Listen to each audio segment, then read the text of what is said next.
चलो दिलदार चलो, चांद के पार चलो, हम भी तैयार चलो। 1972 पाकीजा मूवी, रफ़ी साहब, लता मंगेशकर मैम। इतना खूबसूरत गाना, लेकिन किसी ने सपने में नहीं सोचा होगा कि जो गाना है इतने साल बाद वो हकीकत में कन्वर्ट हो जाएगा। दोस्तों, शाम को 6:04 पर 23 अगस्त 2023 को हम वहाँ पहुँचे, प्रूव किया, एंड मून की साउथ पोल पर उतरने वाले पहले नेशन बने और मून पर सॉफ्ट लैंडिंग करने वाले हम 4th नेशन बने। तो एक जो एलीट क्लब में हमारी एंट्री हुई। दोस्तों, टेक्निकल एस्पेक्ट आपने बहुत सुना होगा, तो टेक्निकल एस्पेक्ट के बारे में मैं उतना कवर नहीं करूँगा।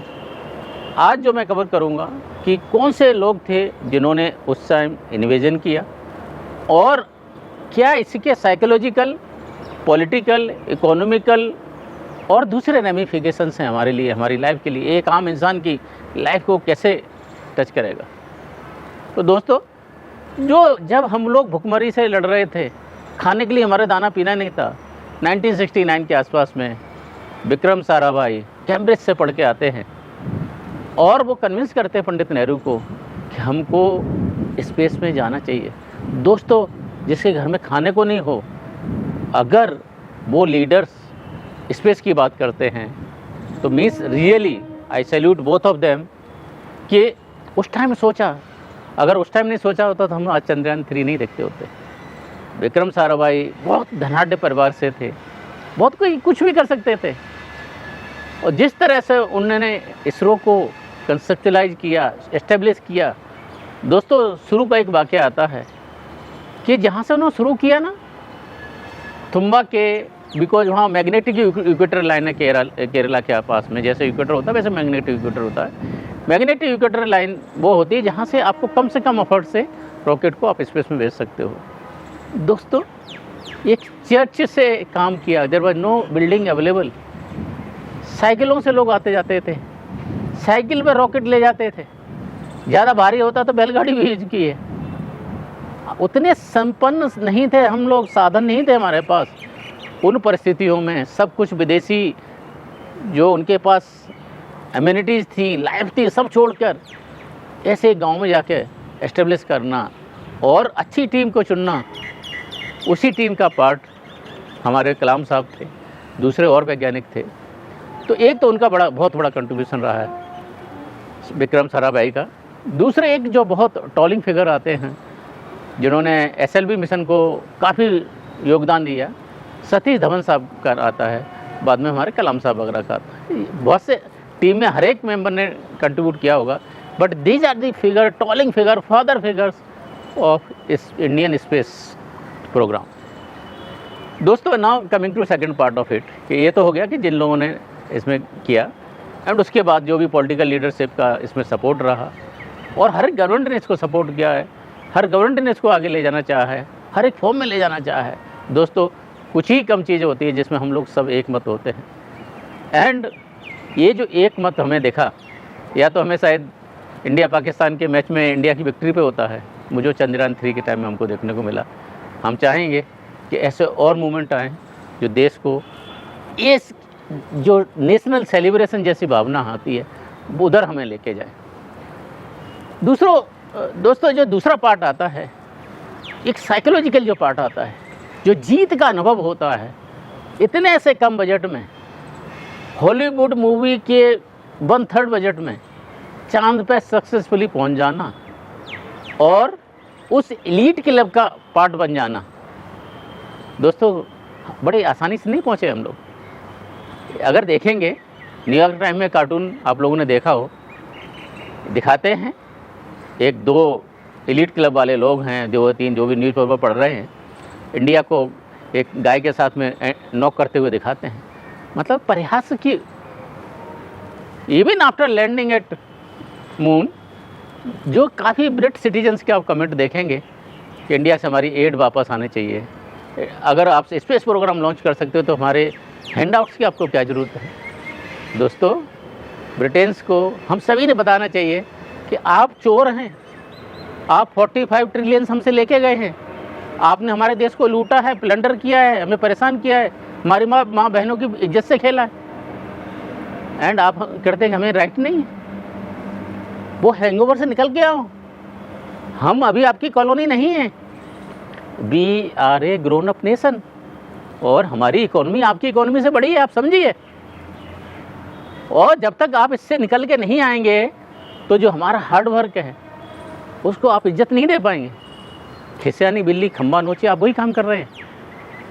हमारे साइंसदान ने, हमारे लीडर्स ने जो हार्ड वर्क किया है, instead of appreciating you are disparaging that part. Same on you, same on everyone who supports that attitude. ये हमारी मेहनत है। और दोस्तों, ये 70-76 साल की जो मेहनत से हम लोग यहाँ पहुँचे हैं, आप उसको हमसे ले नहीं जा सकते वापस। तो एक जो मोरल विक्ट्री होती है, जो कंट्री सब्जुगेशन में रही है सेंचुरीज तक, around 3 centuries under European subjugation, जब उससे बाहर निकल के आते हैं दोस्तों, सफलता हर एक हिंदुस्तानी को अपनी लगती है। क्योंकि जो कॉलोनियल माइंडसेट है उससे हम बाहर निकल के आते हैं। हमें लगता है ये हमारा है, ये हमको किसी ने दिया नहीं है, हमने अपना क्रिएट किया, अपनी मेहनत पर किया है। And most of the technology जो हमने यूज की है वो दोस्तों, most of the technology indigenous है। हमारे कोलैबोरेशंस हैं, आर्टेमिस प्रोग्राम के तहत हमारे यूएसए के साथ भी है, but majority it is self driven, homemade, self directed. तो ये सबसे बड़ी चीज़ है कि एक जो मोरल बूस्टर मिलेगा नॉट ओनली साइंटिफिक कम्युनिटी को, हर एक भारतीय को, जो भारतीय होने का गर्व होगा, प्राइड होगा। हर एक चीज़ में आपने देखा होगा ना दोस्तों, हमारे साथ क्या बिहेवियर जाता है। इंटरनेशनल ट्रैवल करते हैं, हमारे प्रेसिडेंट कलाम तक को जूते उतरवा के उनका सर्च किया गया था। हमारे सुपरस्टार तक को नेकेड कर दिया जाता है। क्यों कर दिया जाता है? क्योंकि हमारा इंटरनेशनल एरा में कहीं हमारी इज्जत की कमी है। एंड जब हम लोग as a great nation, when we fight back, when we show what we are capable of, and बिना आपकी भिक्षा के, बिना आपकी भीख के हम कहाँ आ सकते हैं, वो चंद्रयान 3 है। इसलिए मैं दोस्तों बोलता हूँ, इसका टेक्निकल से ज़्यादा इम्पोर्टेंट एज ए भारतीय मैं सोचता हूँ कि साइकोलॉजिकल इम्पैक्ट है। सबको दिखाने का कि कम से कम कॉस्ट में, हार्ड वर्क के साथ में, बिना डिफीट माने, लगातार प्रयत्न हो रहकर हमारा हर एक नागरिक, हमारा हर एक वैज्ञानिक कहाँ से कहाँ पहुँचा सकता है हमारी चीज़ों को। तो ये जो साइकोलॉजिकल इम्पैक्ट है दोस्तों, इसके ऊपर बिल्डअप होंगे। ये चीज़ें यहाँ ख़त्म नहीं होने वाली हैं। साराभाई आते हैं, सतीश धवन बनते हैं, सतीश धवन आते हैं तो कलाम साहब बनते हैं। अब ऐसे कितने और कलाम साहब होंगे, कितने सतीश धवन होंगे, कितने विक्रम साराभाई होंगे। एंड दोस्तों, अभी आगे आने वाली ऊंचाई से हमें कोई नहीं रोक सकता। जो विश्वास क्रिएट होता है, हम बोलते हैं ना, नथिंग सक्सीड्स लाइक सक्सेस। ये जो चंद्रयान 3 का विश्वास है, कॉन्फिडेंस है, ये सक्सेस है। हमें यहाँ से गगनयान की तरफ ले जाएगी, हमको यहाँ से शुक्रयान की तरफ ले जाएगी, कहाँ ले जाएगी। जो बोले ना, संभावनाएं अपार उधर लेके जाती है, अपार संभावनाओं की तरफ लेके जाएगी। Now coming to second part, that is economical part.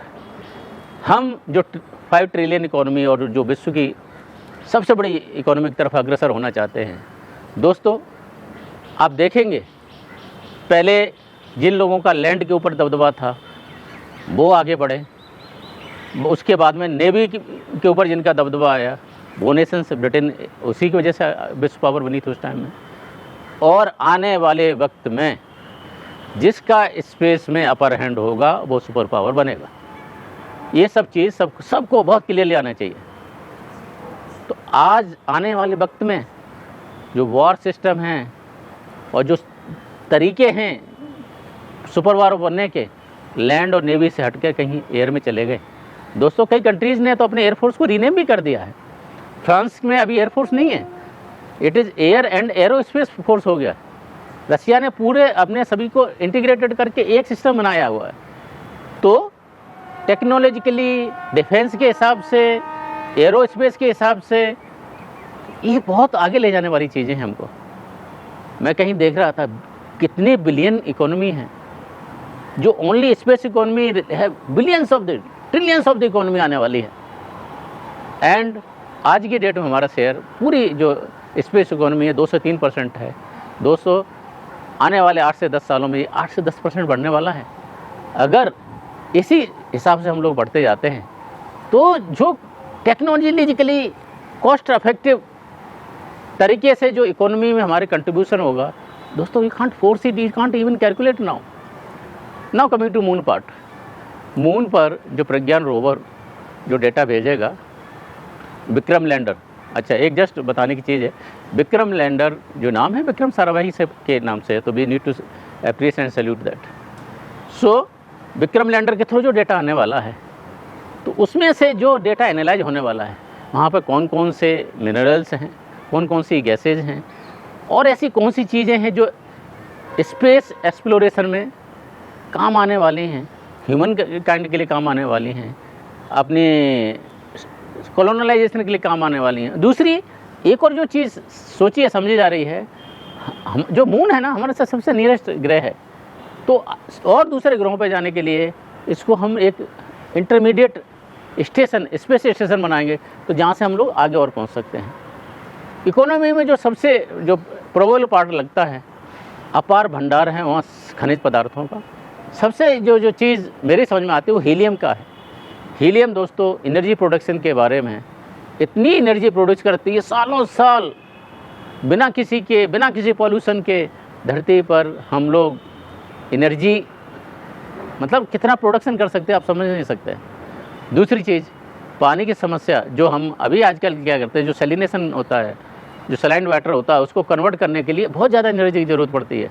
दोस्तों सोचिए, अगर वही हीलियम हमारे पास आ जाती है और हम समुद्र का पानी पीने के पानी में कन्वर्ट कर सकते हैं, ह्यूमन काइंड का कितना भला होगा। इसके अलावा बहुत से मिनरल्स हैं जो पृथ्वी पर नहीं हैं, अगर वो हमें मिनरल्स वहाँ मिल जाते हैं और कॉस्ट इफेक्टिवली हम यहाँ पर लेके आ पाते हैं, तो जो स्केर्स रिसोर्सेज हैं पृथ्वी के उसमें ऐड करेंगे और मानवता का भला होगा।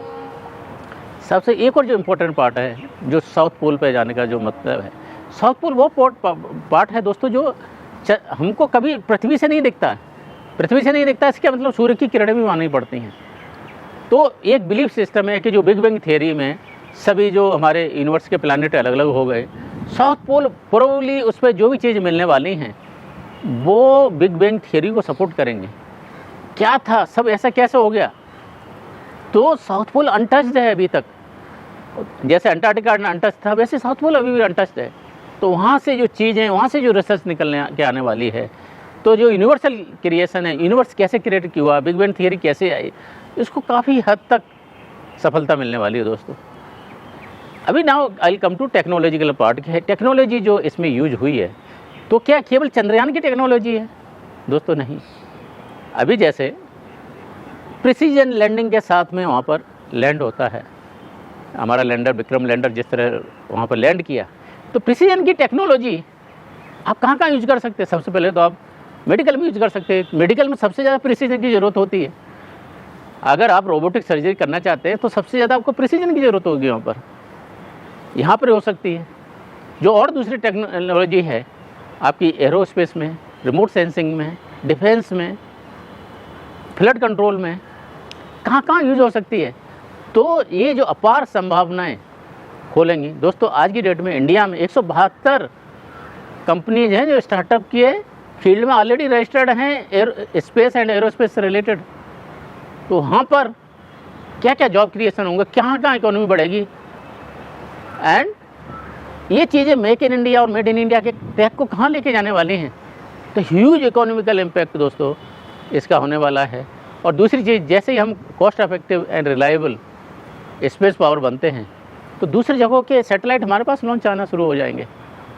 अभी तक क्या था, सब लोग मोस्टली एडवांस पावर जो हैं उनके पास हम लोग जाते थे। इवन शुरू में हम अपने जो सैटेलाइट थे उन कहाँ पर जाते हैं। टेलीकम्युनिकेशन में बहुत बड़ा इसका योगदान होने वाला है। तो इकोनॉमिक, टेक्नोलॉजिकल, साइकोलॉजिकल, ये जो इम्पैक्ट आने वाले चंद्रयान 3 के दोस्तों, so not only it is mere landing, mere soft landing there, इसके जो रेमिफिकेशन अक्रॉस फील्ड होने वाले हैं, एक ही फील्ड में नहीं होने वाले। एंड जो आने वाले वक्त में जो गगनयान में टेक्नोलॉजी होगी, जो शुक्रयान में टेक्नोलॉजी होगी, यही जो टेक्नोलॉजी है, जो क्रायोजेनिक टेक्नोलॉजी है, यही हमको आगे ले जाने वाली है दोस्तों। जस्ट एक आपको टेक्निकल नॉलेज के लिए, जो इसमें इंजन LMB3 यूज किया गया है, तो इसमें 3 टाइप्स के इंजन्स यूज किए गए थे। 3 टाइप्स के रॉकेट्स यूज किए गए थे। पहला सॉलिड वाला था जो एक सर्टेन पार्ट पे जाके ख़त्म हो जाना था। दूसरा लिक्विड था जो एक सर्टेन पार्ट पर, जो लास्ट वाला था वो था क्रायोजेनिक। क्रायोजेनिक में क्या था कि जो हाइड्रोजन और ऑक्सीजन जब बहुत ज़्यादा माइनस टेम्परेचर में जाते हैं तो लिक्विड फॉर्म में हो जाते हैं। एंड दोस्तों वो ही क्रायोजेनिक टेक्नोलॉजी होती है। वो स्पीड क्रिएट की कितनी है इस चंद्रयान की, 36,000 किलोमीटर पर आवर से ज़्यादा की स्पीड थी इसकी। तो यही जो क्रायोजेनिक टेक्नोलॉजी है यही हमारे आगे के भविष्य के लिए, शुक्रयान के लिए, गगनयान के लिए, मैन भेजने के लिए वो टेक्नोलॉजी यूज होने वाली है। तो दोस्तों ये स्टेपिंग स्टोन होता है। We built one thing on another, we built one thing on another. So Chandrayaan ख़त्म नहीं हुआ, यहाँ तो शुरुआत है दोस्तों। And I pray to almighty God कि ये जो सक्सेस है इस पर हम सभी बिल्टअप कर पाएँ। और दुनिया का नज़रिया क्या छोड़िए, हमारा अपना नज़रिया है कि इस टेक्नोलॉजी, साइंस, विज्ञान मानवता के भले के लिए। और जो हमारे पीएम हमेशा बोलते हैं वन वर्ल्ड वन फैमिली, उस तरफ हर एक मानवता के विकास के लिए, मानवता के भले के लिए पूरी टेक्नोलॉजी यूज होने वाली है।